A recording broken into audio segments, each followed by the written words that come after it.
నిత్యానందస్వరూపాయ బోధైకసుఖకారిణే నమో వేదాంతవేద్యాయ గురువే బుద్ధిసాక్షిణే.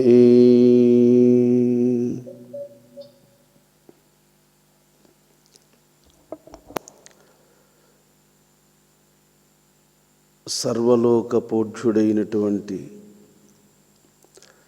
జగద్గురువగు శ్రీకృష్ణ భగవానుని పాదపద్మములకు శిరస్సాష్టాంగ నమస్సుమాంజలుడు. ముక్తిదాయకమైనటువంటి బంధరహితమనర్చదగినటువంటి బ్రహ్మజ్ఞానానుభూతిని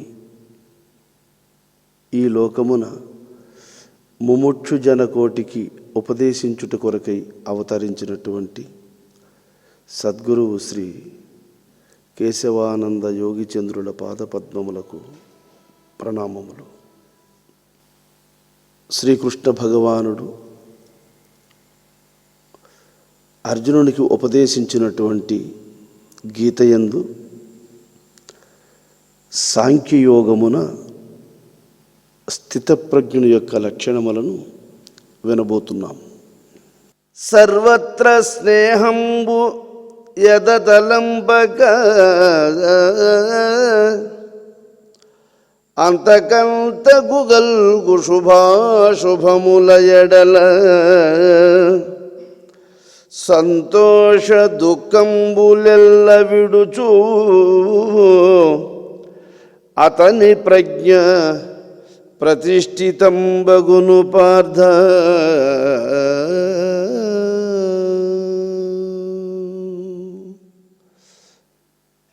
సర్వత్ర స్నేహంబు యదదలంపక అంటాడు. ఈ దృశ్య ప్రపంచమునందు గల ఏ ఒక్కదానితోనూ మైత్రి స్నేహం పెట్టుకోవద్దు అంటాడు. ఎందుకు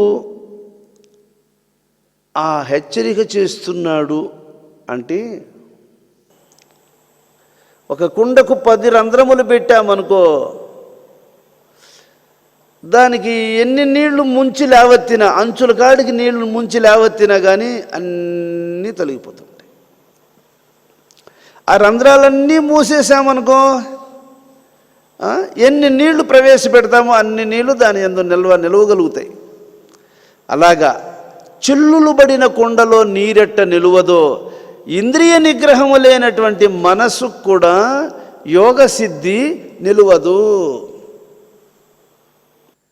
మనం కుండను ఎట్లయినా సరే నిండించాలి అని అనుకుంటాము, కానీ ఆ కుండకున్నటువంటి రంధ్రాల ద్వారా ఆ నీళ్లు వచ్చినట్లే వెళ్ళిపోతూ ఉంటాయి.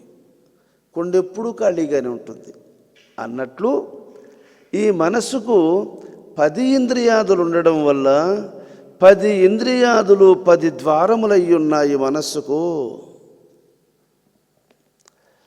అందువల్ల మనస్సులో గల అద్భుతమైనటువంటి శక్తి ఇంద్రియ వ్యాపారముల ద్వారా ఇది బహిర్ముఖమైపోతూ ఉన్నది.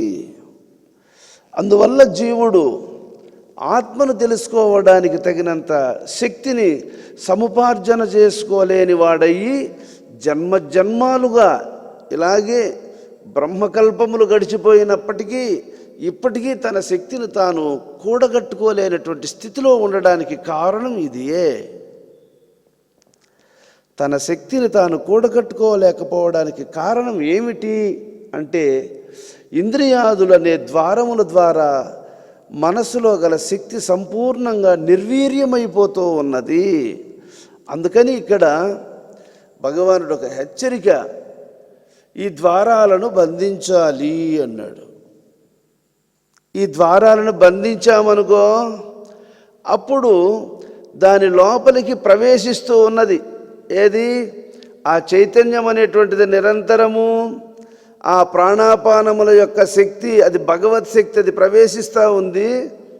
దాన్ని గురువు చెప్పిన మోడల్లో తీసుకుంటూ వచ్చినట్లయితే ఇంద్రియ ద్వారాలను బంధించి దాన్ని తీసుకుంటే అప్పుడు అది లోడ్ అవుతుంది. ఇంద్రియ ద్వారాలను బంధించి అప్పుడు దాన్ని తీసుకుంటే లోడ్ అవుతుంది. మీరు తీసుకుంటూ ఉన్నాము కాదనిలా, కానీ వచ్చింది వచ్చినట్టే వెళ్ళిపోతూ ఉంది కనుక అది నీటి మట్టం నిలవడం లేదు. అలాగే ఇంద్రియ వృత్తులన్నిటినీ యథావిధిగా కొనసాగిస్తూ ఉన్నటువంటి వానికి యోగ సిద్ధి కుదరదు అనేది భగవంతుని యొక్క అభిప్రాయం. ఎక్కడ మిస్టేక్ ఉంది, ఎక్కడ ప్రాబ్లం ఉంది అనేది తెలుసుకొని దాన్ని సరిచేసుకున్నప్పుడే ప్రాబ్లం సాల్వ్ అవుతుంది. ప్రాబ్లం ఎక్కడుంది అనేది భగవంతుడికి తెలుసు కనుక అందువల్ల ఆయన ఎస్ సర్వత్రా నభిస్నేహ. చూడండి, ఇప్పుడు నువ్వు ఒక అందమైన ఇల్లు కడతావు.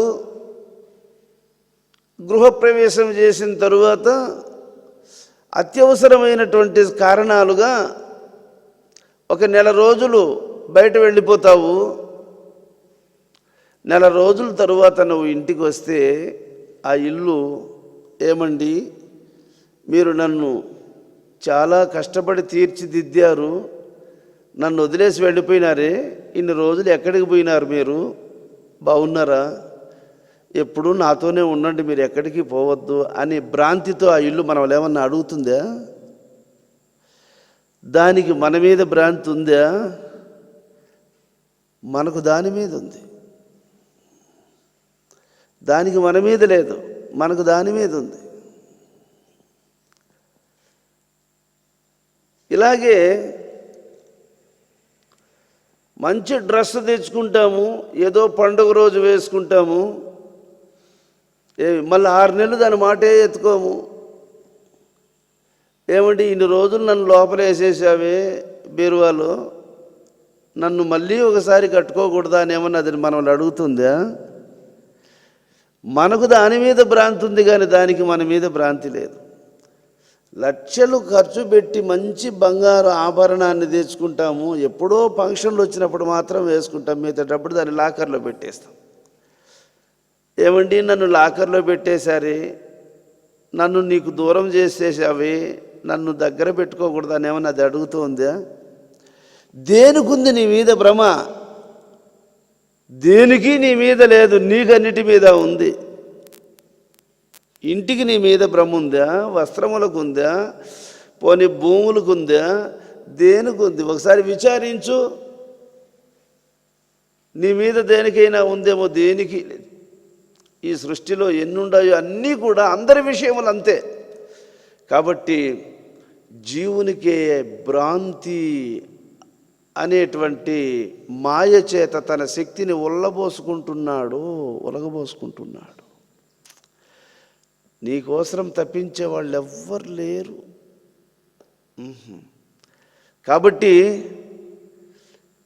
వాటికన్నిటికీ స్థితప్రజ్ఞత్వం ఉంది. అవి ఎక్కడక్కడ ఉన్నాయి. అవి అచేతనములు, అవి జడములు, వాటి విషయం అటు ఉన్నాయి. దృష్టాంతం కోసం చెప్పాను దాన్ని అంతే. కానీ నీకు ఈ ప్రపంచములో అయ్యా ఇష్టము లేని వాటినంటే వదిలేయచ్చు, ఎవరైనా వదిలేస్తారు. ఇష్టమైన వాటిని కూడా వదలమంటాడేంది అని మనం అనుకోవచ్చు. ఇష్టములు రెండు మాయ యొక్క కల్పితములే. నీకు ఇష్టము లేనివి, నీకు ఇష్టమైనవి కూడా మాయ చేత కల్పింపబడినవే. ప్రపంచములో దృశ్య వస్తువులలో అది కూడా ఒకటే అయి ఉంది. కాబట్టి సర్వత్రా ఈ సృష్టిలో దృశ్య వస్తువులలో ఈ ఒక్కటి ఆత్మ తప్ప ఏ ఒక్కదాని మీద మనస్సు ఉంచరాదని దానికి ఇంకొక హెచ్చరిక ఏం చేస్తున్నాడంటే, కిటికీలన్నీ మూచిపెట్టి ఒక కిటికీని ఓపెన్లో పెడితే కూడా ఆ కిటికీలో వచ్చే గాలే చాలు మన ఇంట్లో దీపాన్ని ఆర్పడానికి.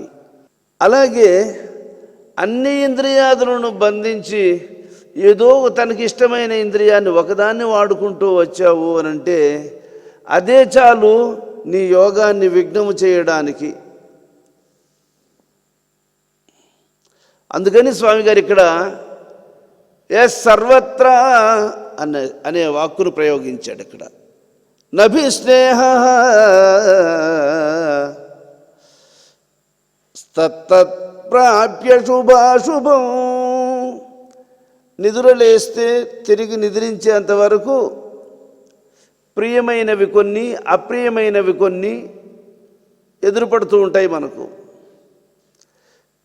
ప్రియములు సంతోషాన్ని ఇచ్చినట్లు, అప్రియములు మనస్తాపాన్ని కలిగించేటట్టు ఎదురవుతూ ఉంటాయి. ఇవి రెండు కూడా శుభాశుభముల ఎడల సంతోష దుఃఖంబులెల్ల విడుచు. ఎవడు శుభములు అశుభములు రెండూ కూడా మనోజాత మాత్రములే. ఇవి మనసును స్పర్శించిపోతూ ఉంటాయి, మనసుకు విలక్షణంగా ఉండేటువంటి వాడు వాటిని లెక్క పెట్టుకోడు,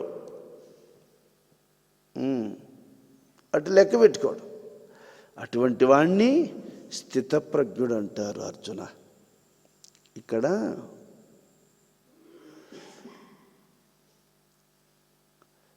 సాక్షి స్వరూపమైనటువంటి, విలక్షణ స్వరూపమైనటువంటి స్థితి యందు నువ్వు ఉండి మనస్సును దర్శిస్తూ రావాలి. ఇది మెయిన్ పాయింట్. అప్పుడు ఈ మనస్సును ఇంద్రియ వృత్తుల, ఇంద్రియ వ్యాపారముల, వాసనల, ఇంద్రియాదుల యొక్క స్వభావముల చక్కగా గుర్తించి మనస్సు లోపలికి వాటిని ప్రవేశించకుండా, మనసు వాటికి ఆకర్షితం కాకుండా మనసుకు సాక్షిగా ఉండి నీవు మనసును సంరక్షణ చేసుకొనవచ్చును. దొంగలు ప్రవేశించి మూలధనాన్ని దొంగిలించుకొని పోయినట్లు ఇంద్రియ ద్వారముల గుండా ప్రవేశించి దుర్వృత్తులనే దొంగలు మనస్సులో గల శాంతి, సుఖం అనే సంపదను దొంగిలిస్తూ ఉన్నాయి. కట్ట దిగిపోతే నీరన్నీ వెళ్ళిపోయినట్లు, తలుపులు ఎత్తేస్తే ప్రాజెక్టు ఖాళీ అయిపోయినట్లు, ఏ స్వభావాలు మనసులో ఆసక్తిగా ఎదురైతే వాటి పట్ల నీవు అభిరుచిని సూచిస్తూ వాటిని అనుభవిస్తూ వచ్చినంత కాలము నీకు యోగము కుదరదు. అంచేత భగవానుడు ఇంతగా హెచ్చరిస్తున్నాడు. యథా సంహరతే చాయం కూర్మోంగానీవ సర్వశః ఇంద్రియాణింద్రియార్థేభ్యః తస్య ప్రజ్ఞా ప్రతిష్ఠిత.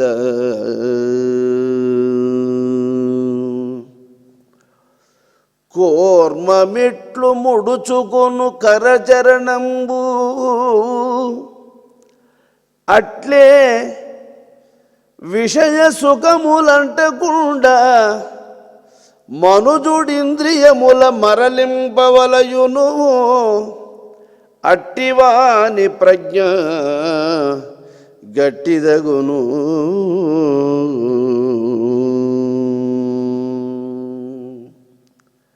ఒక ఉదాహరణ చెప్తున్నాడు ఇక్కడ. తాబేలు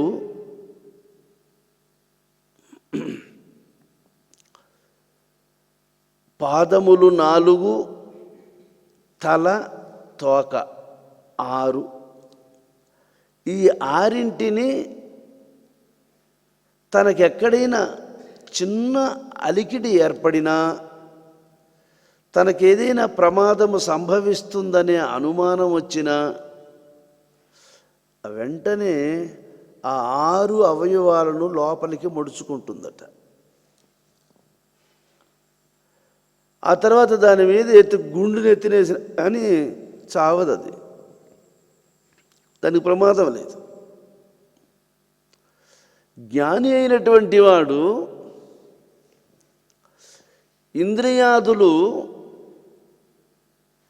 విజృంభించే సందర్భములు ఎదురైనప్పుడు, ఆయా సందర్భములో ఆయా ఇంద్రియము చెల్లించే ఆస్కారాలు ఏర్పడినప్పుడు వెంటనే ఆత్మ అనే కవచములోనికి ఇంద్రియాదులను ముడుచుకునేస్తాడట జ్ఞాని. ప్రధానంగా కన్నులు, చెవులు, నోరు, ఇవి ప్రధానంగా అదుపులోకి రావాలి.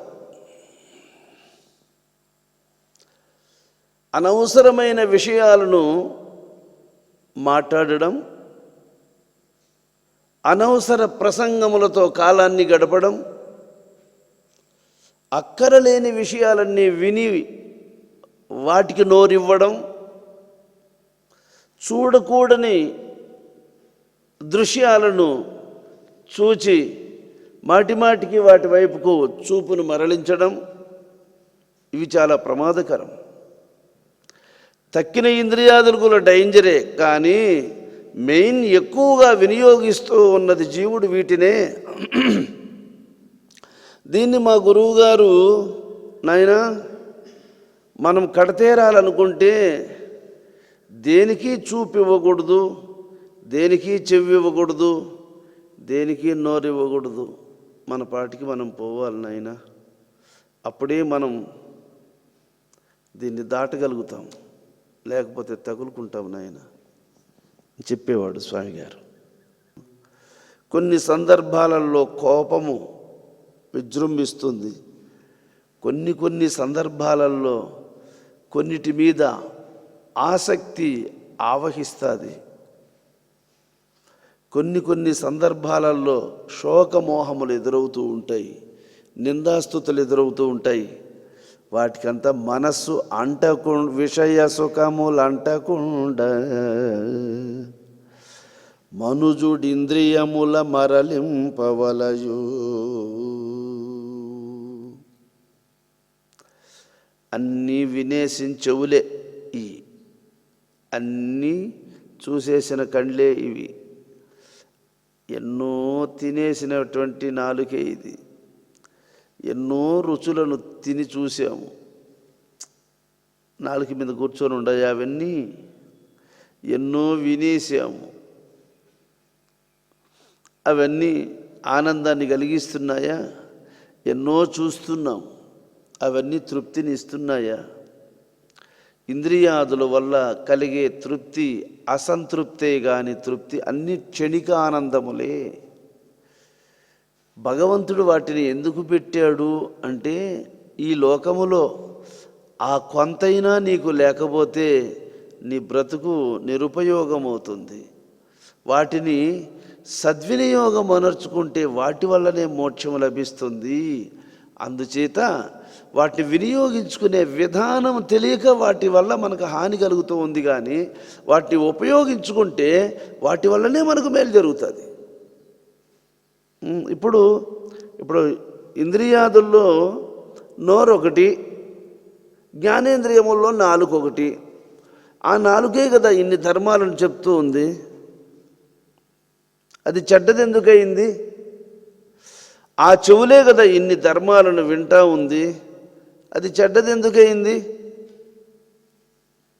ఆ చేతులే కదా పెద్దలకు నమస్కరిస్తూ ఉంది. అవి చెడ్డవి ఎందుకైనాయి? ఆ పాదములే కదా స్వామి సాన్నిధ్యానికి మనల్ని తీసుకుపోతున్నాయి. మరి అవి చెడ్డవి ఏవీ కాదు. నీ అభిప్రాయం కరెక్ట్గా లేదంతే. చెడ్డవి ఏవీ కావు. వినియోగించుకునే విధానం తెలియక జరిగిన పొరపాటే. వినియోగించుకునే విధానం తెలియకపోవడం వల్ల జరుగుతున్న పొరపాటు. అందుకని వీటిని ఉపసంహరించుకోవాలి. ఎప్పుడెప్పుడైతే ఇంద్రియ వృత్తులు వక్ర మార్గములో ఆకర్షితమవుతాయో అప్పుడంతా వాటిని ఆత్మ సాయుధ్యములేకి మౌనం వహించాలి అంటాడు. నీ మనస్సుకు ఇప్పుడు అవరోధం ఏర్పడుతుంది అనుకుంటే వెంటనే మౌనం లేక తీసుకోవాలి. అప్పుడు చూడు నీ మానసేంద్రియాదులు ఎంత అదుపులోకి వచ్చేస్తాయో. కాకులు కానీ గద్దలు కానీ ఆ పరిసరాల్లో ఉన్నప్పుడు కోడి పిల్లలన్నీ పరిగెత్తుకుంటూ వచ్చి తల్లి యొక్క రెక్కల కింద కూర్చునేస్తాయి. అప్పుడు ఇంకా తల్లి యొక్క సంరక్షణలో ఉన్నటువంటి పిల్లలకు కాకులతో భయం లేదు. అలాగే తల్లితో సమానమైనటువంటి ఆత్మ సాయుధ్యం లేక ఇంద్రియాదులను లోపలికి ఉపసంహరించుకున్నట్లయితే ఇంకా ఇంద్రియ వృత్తులతో ప్రమాదము లేదు. కూర్మమిట్లు ముడుచుకొను కరచరణంబు అట్లే విషయ సుఖములంటకుండా మనుజుండింద్రియముల మరలింపవలయును.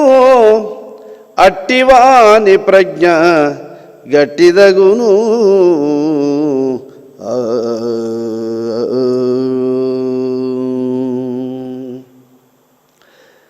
యథా సంహరతే చాయం కూర్మోంగానీవ సర్వశః ఇంద్రియాణింద్రియార్థేభ్యః తస్య ప్రజ్ఞా ప్రతిష్ఠిత.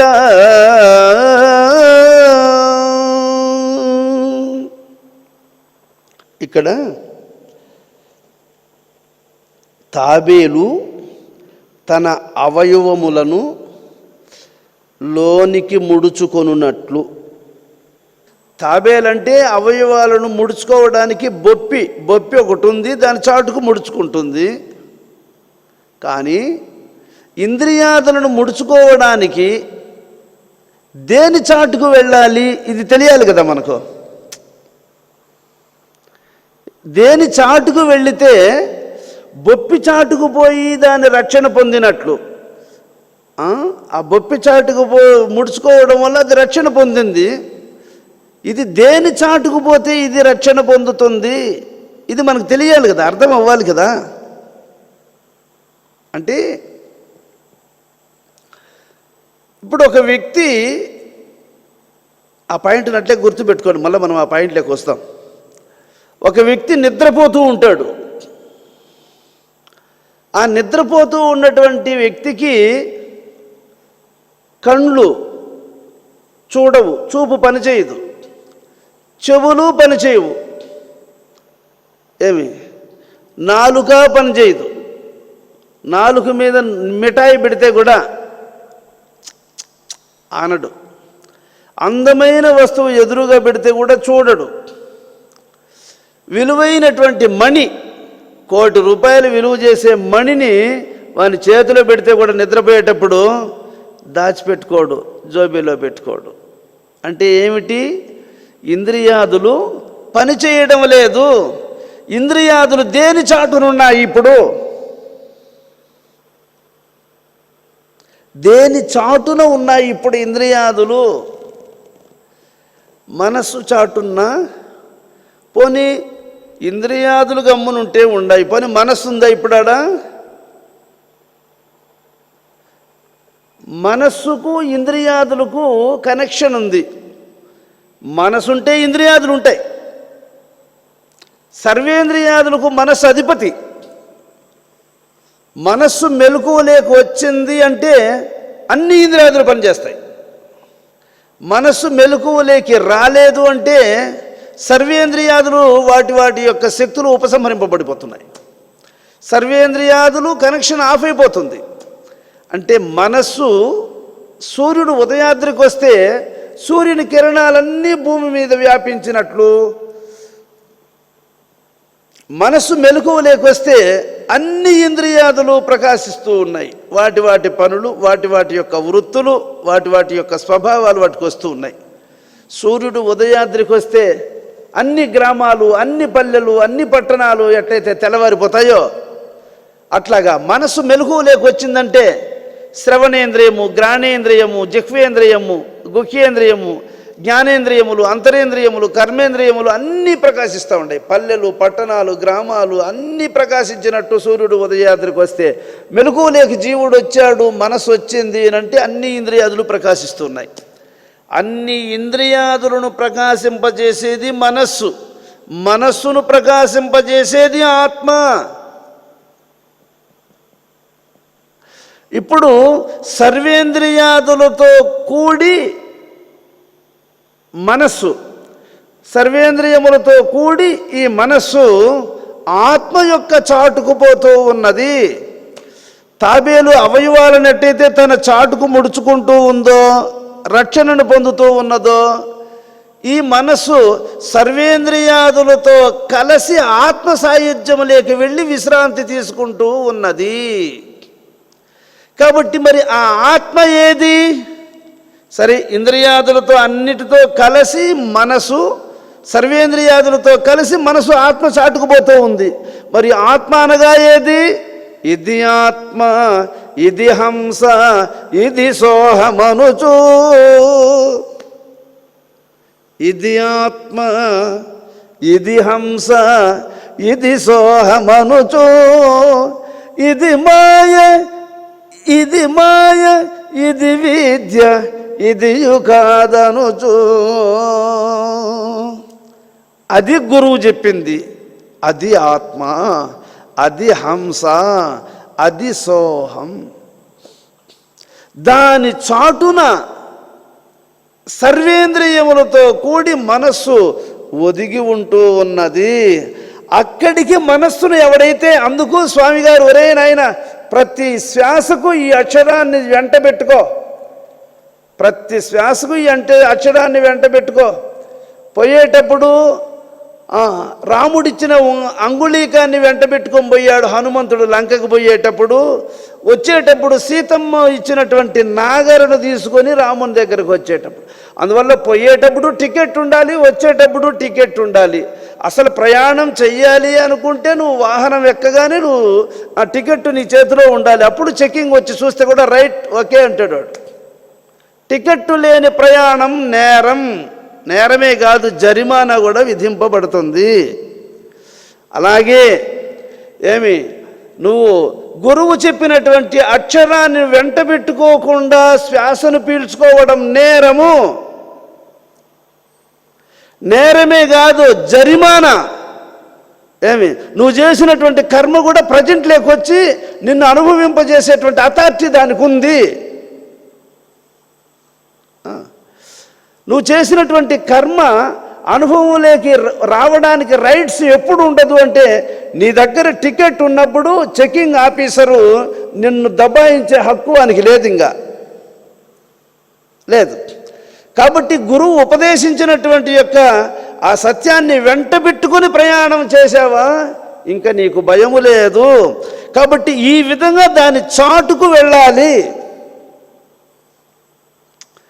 మనస్సును తీసుకొని దాని చాటుకు ఇలా వెళ్ళాలి. అలా వెళ్ళినటువంటి వానికి ప్రమాదములతో భయం ఉండదు అర్జున. ఇది ఆ తాబేళ్ళు ఎట్టయితే అవయవాలను ముడుచుకునేసింది అనుకో, ఇంక మళ్ళీ దానికి నెత్తిన గుండేస్తే కూడా సాగదు, అది ఇంక భయపడుతుంది. అలాగా మనస్సును అలా లోపలికి తీసుకునేసామనుకో. మా గురువుగారు ఒకసారి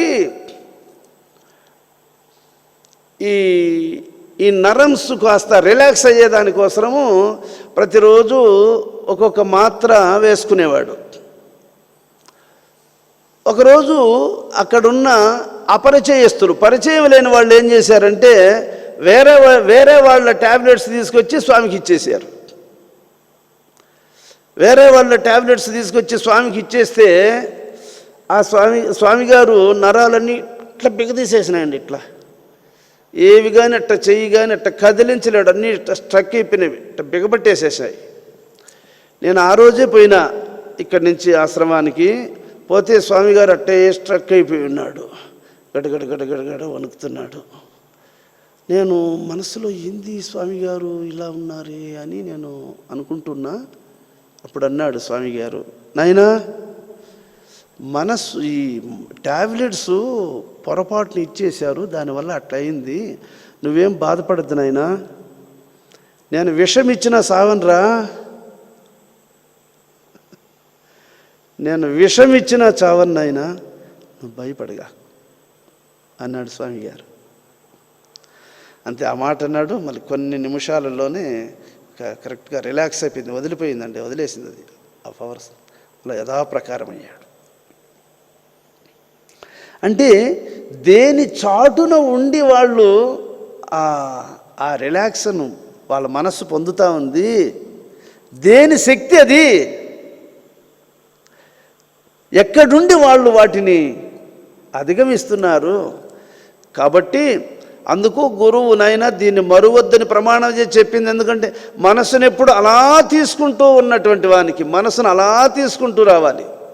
అలా తీసుకుంటూ ఉన్నటువంటి వాడు తాబేలి అవయవాలను ముడుచుకొని తనను తాను రక్షించుకున్నట్లు తన మనస్సును అలాగా ఆ పరమహంస చాటుకు తీసుకున్నటువంటి వాడు సర్వేంద్రియాదుల ప్రమాదము నుండి రక్షింపబడతాడు. అర్జున,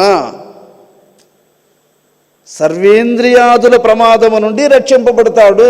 కాబట్టి ప్రతి శ్వాసకు అలా తీసుకోవడం, నిజముగా ఆత్మ చాటుకు పోవడం అంటే అది దాని రహస్యం. పొద్దున మనం ఒక మాట అనుకున్నాం, ఒక కుండకు 10 రంధ్రములు పెట్టామనుకో, దానికి ఎన్ని నీళ్లు ముంచి లేవెత్తినా, అంచుల కాడికి నీళ్లు ముంచి లేవెత్తినా కానీ అన్నీ తొలగిపోతుంటాయి. ఆ రంధ్రాలన్నీ మూసేసామనుకో, ఎన్ని నీళ్లు ప్రవేశపెడతామో అన్ని నీళ్లు దాని యందు నిలవగలుగుతాయి. అలాగా చిల్లులు పడిన కుండలో నీరెట్ట నిలువదో ఇంద్రియ నిగ్రహము లేనటువంటి మనసుకు కూడా యోగ సిద్ధి నిలువదు. కాబట్టి చిల్లులను క్లోజ్ చేయడం ఎంత అవసరమో ఇంద్రియ నిగ్రహం సాధకునికి అంత అవసరం. ఇంద్రియాదులు మనస్సులో గల శక్తిని వినియోగించుకొని వాటి స్వభావములకు అవి ఉపయోగించుకుంటూ ఉన్నాయి.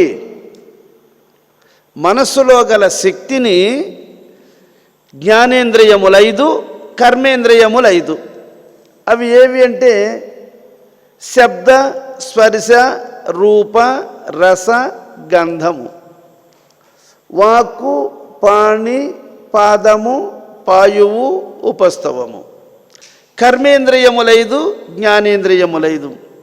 ఈ 10 ఇంద్రియాదులు వాటి యొక్క స్వభావములకు తగినట్టు అవి మనస్సు నుంచి శక్తిని తీసుకొని వాడుకుంటూ ఉన్నాయి అవన్నీ.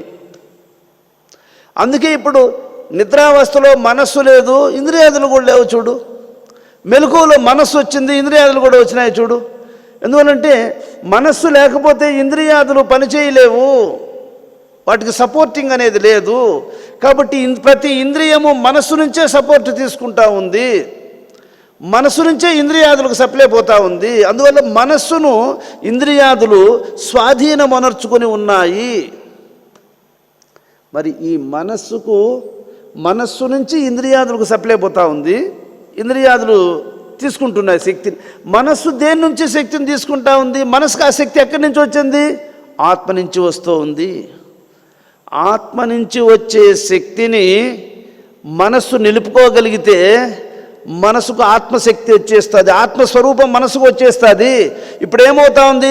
ఆత్మ నుండి వచ్చేటువంటి శక్తి మనస్సులోకి ఇంద్రియాదులు తీసుకొని కేవల ప్రాపంచిక దృశ్యభోగముల పట్ల అవి వినియోగిస్తూ దుర్వినియోగం చేస్తూ ఉన్నాయి. దీనివల్ల జీవుడు నష్టపోతున్నాడు. అమూల్యమైనటువంటి సంపదను నిరుపయోగమైనటువంటి కార్యములకు వినియోగించి జీవుడు ప్రతి జన్మలో బంధింపబడుతున్నాడు, ప్రతి జన్మలో తన శక్తిని కోల్పోతున్నాడు, తన స్వరూపాన్ని మరిచిపోతున్నాడు, తన స్థితిని తెలుసుకోలేకపోతున్నాడు. అందుచేత ఇంద్రియాదుల యొక్క దుర్వృత్తులను ఖండించినట్లయితే మనసుకు ఆత్మ నుంచి లభించే శక్తి మనస్సులోనే స్టోర్ అవుతుంది. మనస్సులో నిలవబడినటువంటి యొక్క శక్తి మనస్సు దక్కించుకున్నది అవుతుంది, తన శక్తిని తాను కాపాడుకున్నది అవుతుంది. తన శక్తిని తాను కాపాడుకున్నటువంటి మనస్సు ఏ శక్తి నుంచి తనకు ఆ శక్తి కలిగిందో ఆ శక్తి వైపుకు మనస్సు తిరుగుతుంది, ఆ ఆత్మతో మనస్సు కలుసుకుంటుంది. ఆత్మతో కలుసుకున్నటువంటి మనస్సు ఇంద్రియ వృత్తులను విరమించుకున్నటువంటి మనస్సు ఇంద్రియ స్వభావములను విరమించుకొని వాటిని ఖండించి వాటిని నిరోధించి ఆత్మ వైపునకు మరలి ఆత్మసుఖాన్ని అనుభవించేస్తుంది. ఇది స్థితప్రజ్ఞుల లక్షణం. అందువల్ల అనంతమైనటువంటి యొక్క శక్తి మనస్సులో ఉంది. అందువల్లనే మనస్సు కూడా జడమే, ఇంద్రియాదులు కూడా స్వశక్తి కలిగినవి కావు. మనస్సుకు కూడా స్వశక్తి లేదు, కానీ మనసుకు డైరెక్ట్ ఆత్మ నుంచి కనెక్షన్ ఉంది. ఇంద్రియాదులకు డైరెక్ట్గా ఆత్మ నుంచి కనెక్షన్ లేదు. ఆత్మ నుంచి మనసుకు, మనసు నుంచి ఇంద్రియాదులకు వస్తూ ఉంది. అందువల్ల ఇప్పుడు ఏం చేయాలంటే ముందు ఇంద్రియాదులను కట్ చేస్తే అది మనస్సులో గల శక్తి అప్పుడు మనస్సు ఉత్తేజతను పొందుతుంది, మనస్సు అప్పుడు స్థిరత్వాన్ని పొందుతుంది, మనస్సు అప్పుడు చాంచల్యాన్ని విడనాడుతుంది, మనస్సు అప్పుడు సంపూర్ణమైనటువంటి సుఖాన్ని అనుభవిస్తుంది. అప్పుడు ఆత్మ సాక్షాత్కారం అంటే ఏమి?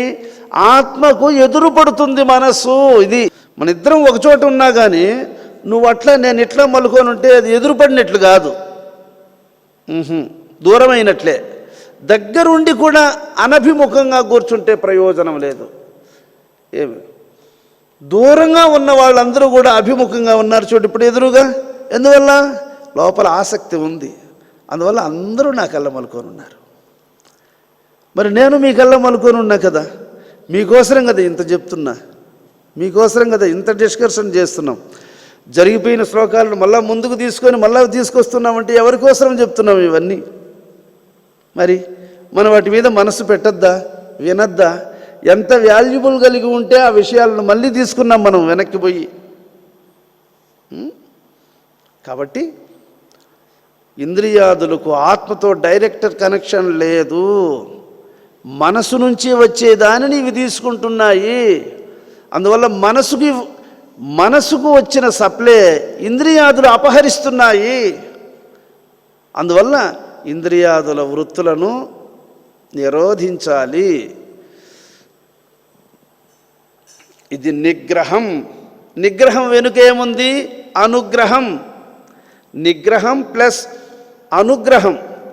ఎక్కడ నిగ్రహం ఉండదో అక్కడ ఆగ్రహం ఉంటుంది. ఇక్కడ ముఖము అంటే మన ఫేస్ అనుకుంటాం మనం,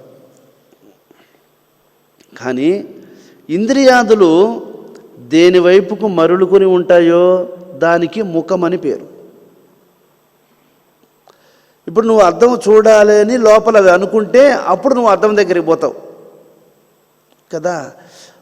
అందువల్ల వాటి ముందు ముఖం చూడాలనిపిస్తేనే నువ్వు ముఖం చూడాలని అనుకుంటావు. తర్వాత లోపల అవి ముఖం చూడాలి, నీ ముఖం ఎట్టుంది, బజారుకి పోవాలనుకున్నావు, ముందు నీ ముఖం ఎట్టుందో చూసుకో అని లోపల అది చెప్తుంది.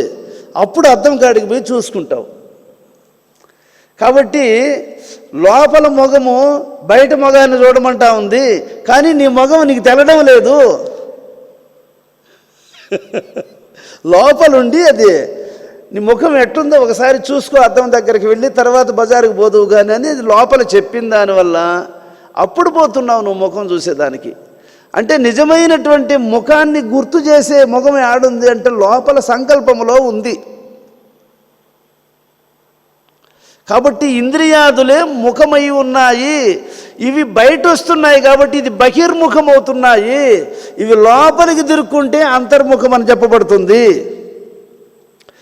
ఈ ఆలోచనలన్నీ బయటున్న వాటి వస్తువుల మీద, బయటున్న విషయాదుల మీద ఆకర్షింపబడే దానివల్ల మనస్సు బహిర్ముఖం అవుతా ఉంది అని అర్థం. ఈ బయట ఉన్న వాటికి అంతటికీ లోపలుండి ఒకటి రక్షిస్తూ ఉంది, బయట ఉన్న వాటికంతా ఆధారంగా ఉన్న శక్తి లోపలుంది అనే విషయాన్ని గ్రహించి మనస్సును లోపలికి తిప్పుకున్నట్లయితే అది అంతర్ముఖమయ్యి లోపలున్నటువంటి ఆత్మను చూపిస్తుంది. బహిర్ముఖము అంటేమి, ఇంద్రియాదులు బాహ్య వస్తువుల మీద ఆకర్షితమవ్వడమే బహిర్ముఖం. బాహ్య వస్తువులన్నీ మాయా స్వరూపములే, ప్రకృతి స్వరూపములే, ఇవి కల్పితములే అని డిసైడ్ అయిపోయి ఆత్మ ఒక్కటే అన్నిటికీ ఆధారంగా ఉందని మనస్సును ఆత్మ వైపుకు తిప్పుకుంటే అప్పుడు మనస్సు అంతర్ముఖమైనట్లు లెక్క. కాబట్టి ఇప్పుడు మన మనస్సు బహిర్ముఖమయ్యి బాహ్య ప్రపంచానికి తగులుకోనుందా, అంతర్ముఖమయ్యి పరమాత్మను అన్వేషిస్తూ ఉందా?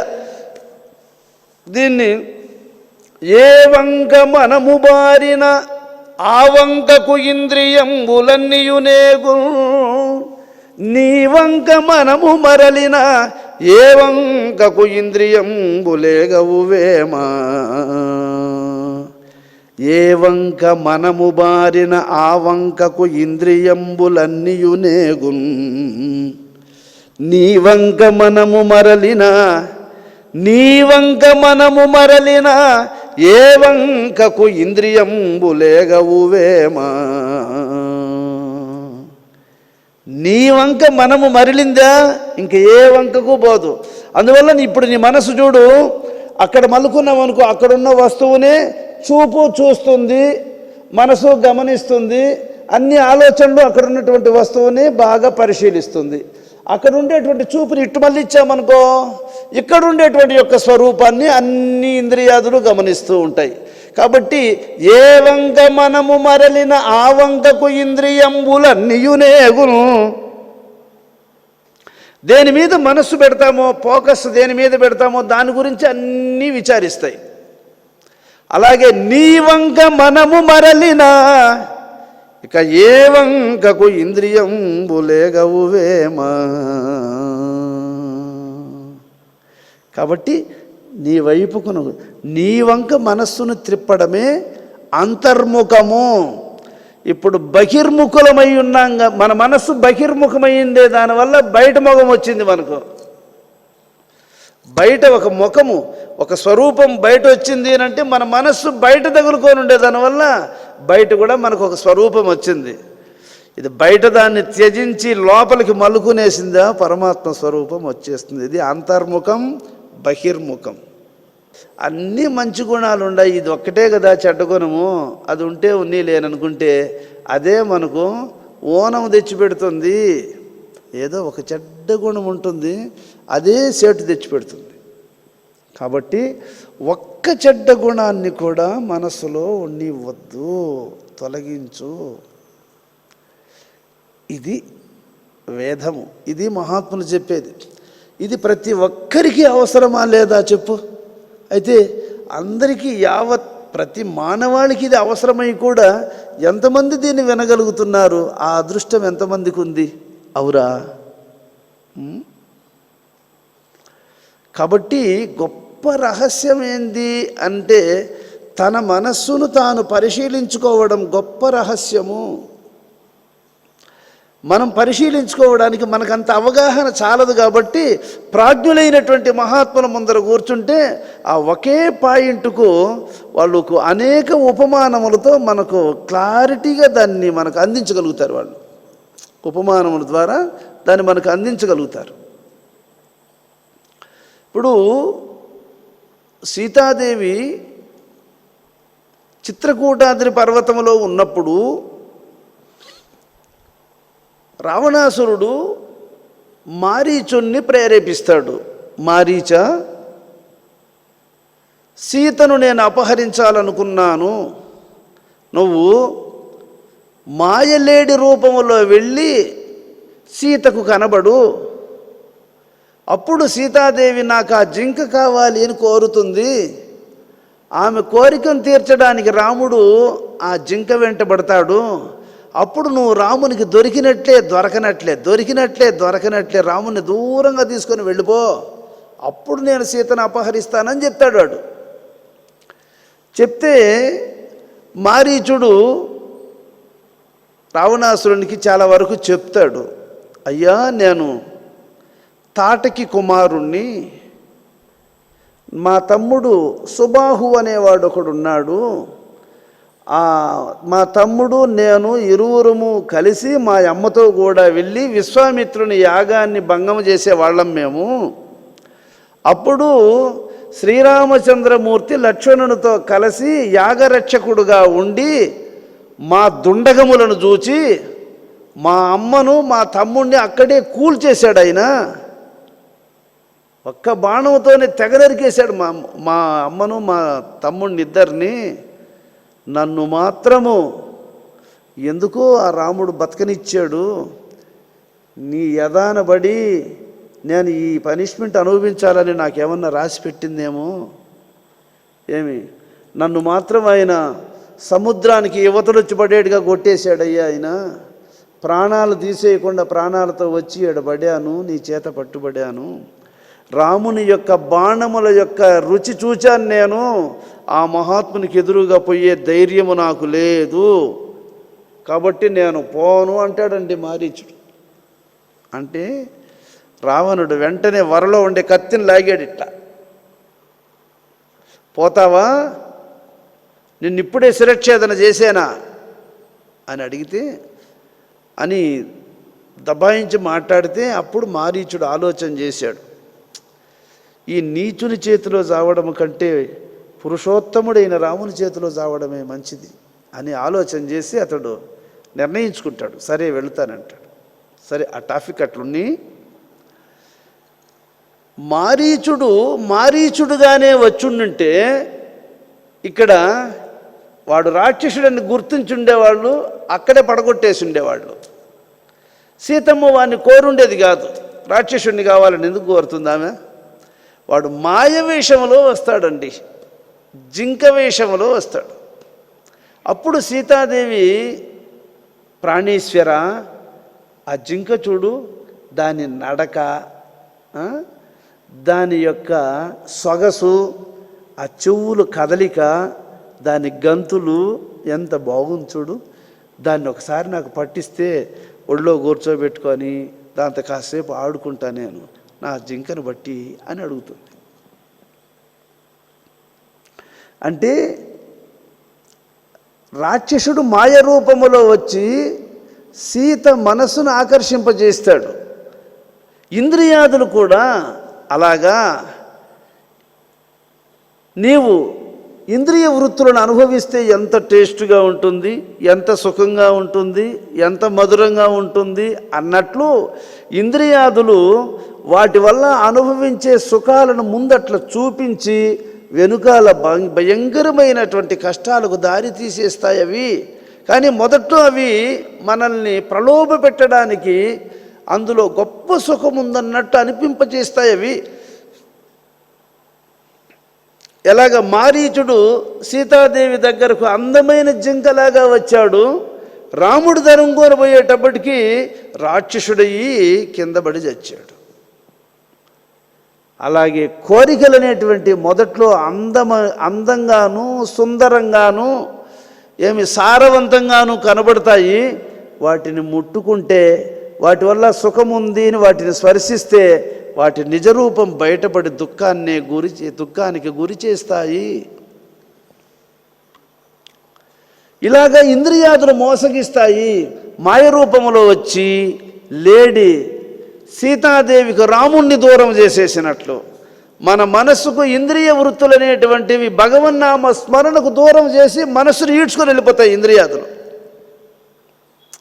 భగవంతుని స్మరించేటువంటి ప్రశాంతమైనటువంటి ఆ మనస్సును ఇంద్రియాదులు తన వైపుకు లాక్కొని వెళ్ళిపోతాయి. అందువల్ల భగవంతుని మరిచివాడు ఎట్టెళ్ళిపోతాడు ఇంద్రియాదుల కన్నా. సీతాదేవి ఒక మాట చెప్తాది, నేను 2 కోరికలు కోరాను నా జీవితంలో, 2 నా ప్రాణానికి గాలములై తగులుకునేశాయి. 2 కోరికలు. వాల్మీకి మహాముని చెప్పాడు, జింకను కావాలని కోరుతుంది. రావణాసురుని చేత పట్టుబడి రామునికి దూరమయ్యి పడరాని బాధలు దుఃఖములు అనుభవిస్తుంది. అదొకటి.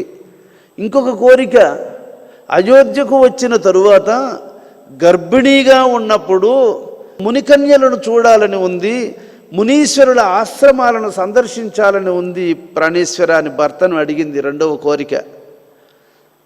అందువల్ల ఆమె కోరిక ప్రకారం వాల్మీకి ఆశ్రమం కాడికి పంపించినాడు. ఇంక మళ్ళీ తిరిగి వచ్చిందే లేదు. అక్కడే భూదేవత కలిసిపోయింది. అంతటి మహాపతివ్రత రెండు కోరికలు కోరి ఆ రెండిటికి తగులుకొని ఆ రెండిటితోనే పరిసమాప్తం అయిపోయింది అని అంటే, ఇన్ని కోరికలను పెట్టుకొని ఉండే మనం వీటిని బారి నుండి బయటపడగలమా? ఇవి మనల్ని ప్రశాంతంగా జీవించనిస్తాయా? కాబట్టి కోరికలు ప్రమాదకరమైనటువంటివి, ఇంద్రియాదులతో పొత్తు డేంజరు. కాబట్టి వీటిని త్యజించాలని భగవానుడు ప్రథమంగా 2వ అధ్యాయమైనటువంటి సాంఖ్యయోగములో చెప్తున్నాడు. భగవానుడు నోరు విప్పిన అధ్యాయము సాంఖ్యయోగమే. విషాద యోగములో అర్జునుని యొక్క పరితాపమే విషాద యోగమైంది. భగవద్గీత ప్రారంభమైంది సాంఖ్యయోగము నుంచే. అటువంటి సాంఖ్యయోగములోనే ఇంత హెచ్చరికని ఇస్తున్నాడు భగవంతుడు ఇక్కడ. సమస్త సృష్టి అసలు భగవద్గీత చదివితే సర్వవేదాలను చదివినంత సారాంశము తనకు బోధపడుతుంది. ఇంతవరకు స్థితప్రజ్ఞ లక్షణాలు చెప్పుకుంటూ వచ్చాడు. ఇంకా జ్ఞానము చేతనే విషయవాసనలను సమూలముగా తొలగగలదు. దానికి జ్ఞానమే ప్రధాన సాధనం, ప్రముఖమైనటువంటి సాధనం. కాబట్టి జ్ఞానం కలిగి జీవించాలి. మనం సంపాదించాల్సింది జ్ఞానాన్నే. అందుకే జ్ఞాని ఒక్కడు తప్ప తక్కిన వాళ్ళందరూ తగులుకుంటారు. ఈ లోకంలో అందరూ తగులుకుంటారు. జ్ఞాని ఒక్కడే ఈ సృష్టిలో భగవంతుణ్ణి తెలుసుకుంటాడు, ప్రకృతి నుంచి విడిపించుకుంటాడు. జై జానకీ రమణ గోవింద, జై ప్రహ్లాద వరద గోవింద, జయ ఆంజనేయ వరద గోవింద. శ్రీ శ్రీ సద్గురుస్వామి పాదారవిందములకు, శ్రీ శ్రీ సద్గురుస్వామి పాదారవిందములకు నమో.